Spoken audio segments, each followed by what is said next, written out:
E aí pessoal, tudo bem com vocês? Eu sou o Luiz, professor de legislação empresarial. O nosso tema de hoje é sobre os contratos em espécie. Então, vamos tratar aí sobre os contratos de seguro. Os contratos de seguro, eles têm a previsão legal no Código Civil e na legislação que trata sobre os seguros. Aqui está o conceito sobre os seguros. Então, o contrato de seguro é aquele pelo qual o segurador, em troca de um recebimento de uma prestação, que é designada como prêmio, assume a obrigação de garantir os riscos predeterminados do segurado relativamente à pessoa ou à coisa. As partes dentro de um contrato de seguro é o segurador. Então, o segurador é aquele empresário do qual ele vai oferecer o seguro para o segurado. Já o segurado é aquele que vai contratar com o segurador. Lembrando que o segurado não obrigatoriamente ele é um beneficiário. O segurado ele é aquele que paga o seguro. O beneficiário é aquele que vai receber o benefício do seguro, caso aconteça aí alguma eventualidade. Então vamos supor que trata de um contrato de seguro veicular. Então, esse veículo ele sofreu alguma avaria, que no caso se chama sinistro. Daí então, quando acontece esse sinistro, o beneficiário ele vai receber um valor para poder, seja comprar um novo carro, ou então para fazer o conserto desse equipamento. Então, lembrando que existe o segurador, o segurado, do qual é aquele que vai pagar a remuneração ao segurador, e existe o beneficiário. O beneficiário ele pode ser o segurado, mas também pode ser uma terceira pessoa. Então, imaginem só que um pai ele contrata um seguro, só que esse seguro é em benefício de seu filho. Nesse caso, vocês podem verificar que, embora o segurado seja o pai, o beneficiário desse seguro vai ser o filho. O objeto desse seguro, ele tem como objeto o prêmio. Então, o prêmio, ele é um objeto desse contrato de seguro.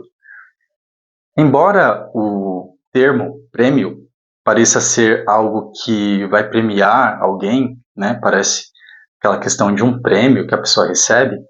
Não, esse prêmio dentro do contrato, essa nomenclatura, se refere ao valor que o segurador ele vai receber. É como se fosse uma prestação para o segurador.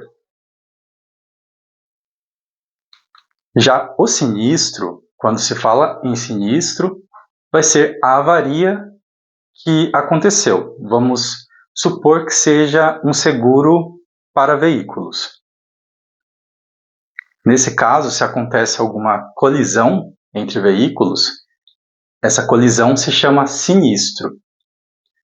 E por meio desse sinistro é que o seguro é acionado, que a pólice do seguro é acionada para que a seguradora ela pague a indenização devida por aquela avaria, para que a pessoa possa consertar o carro, ou então até mesmo comprar outro carro, se houver uma perda total.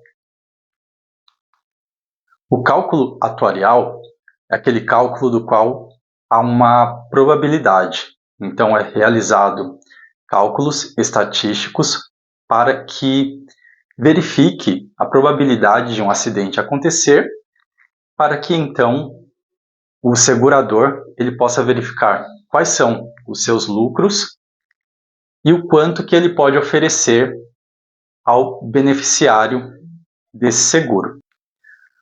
Os contratos de seguro ele tem as suas classificações como todos os outros contratos. Então, nesse caso, como trata de um contrato aleatório, ele não tem a opção de discutir sobre as cláusulas contratuais. Ele tem a opção de não assinar somente, ou então assinar, caso ele ache que seja devido esse contrato. Também é considerado um contrato aleatório. Além de ser um contrato de adesão, é um contrato aleatório, pelo qual existe aquela questão da sorte. Então, depende de uma eventualidade acontecer para que esse contrato ele seja realizado. O contrato de seguro ele depende de uma eventualidade. Qual seria essa eventualidade? Seria um sinistro, de repente um carro colidir com o outro. Isso é uma eventualidade. Então, por conta dessa eventualidade, ou melhor, por conta dessa alha, é que esse contrato é considerado um contrato aleatório.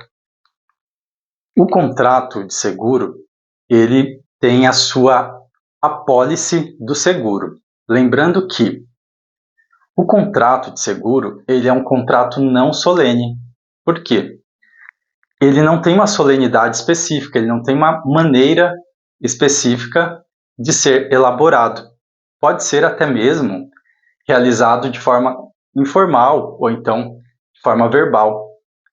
Porém, esse contrato deve conter uma apólice do seguro, que também é chamado de bilhete do seguro ou bilhete do prêmio de seguro. Quanto à franquia, a franquia ela pode ser exemplificada da seguinte forma. Uma pessoa ela pode contratar um seguro, vamos supor que seja um seguro para veículos. Daí, nesse caso, o valor do prêmio desse seguro é R$2.000.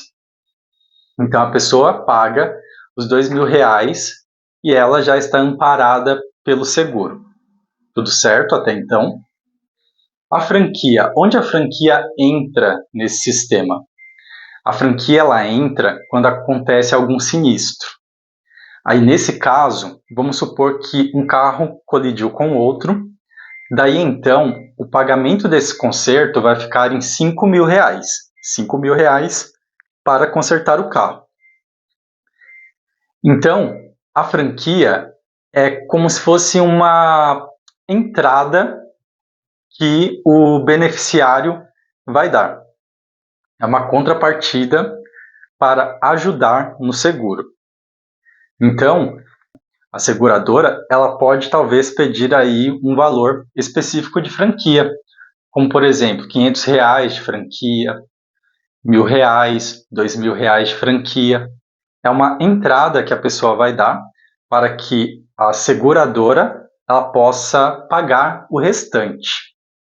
Isso faz com que o segurado, o beneficiário, ele tenha cautela em relação a acidentes, para que esse beneficiário ele não seja imprudente, porque ele vai ter que colaborar também com os valores a ser pagos. Sobre a boa-fé contratual, que já verificamos nas outras aulas, o contrato de seguro ele também deve guardar a boa-fé contratual. Então, é muito importante que em um contrato de seguro de objetos, como por exemplo, seguro de danos patrimoniais para um carro ou para uma casa, é importante que a pessoa ela se atente a alguns requisitos. Por exemplo, a embriaguez. Ela não pode andar embriagada no veículo e causar uma colisão. Caso isso aconteça, o seguro não vai amparar essa colisão. E isso guarda o princípio da boa-fé. Assim como, por exemplo, também o uso de entorpecentes e logo após dirigir. Então, se a pessoa for pega e for realizado exames, o seguro de veículos ele pode denegar o benefício.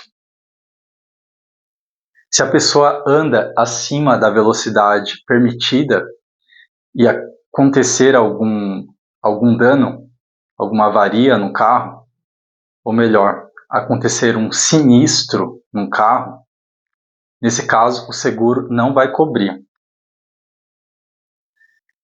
É importante também que a pessoa ela tenha os cuidados básicos.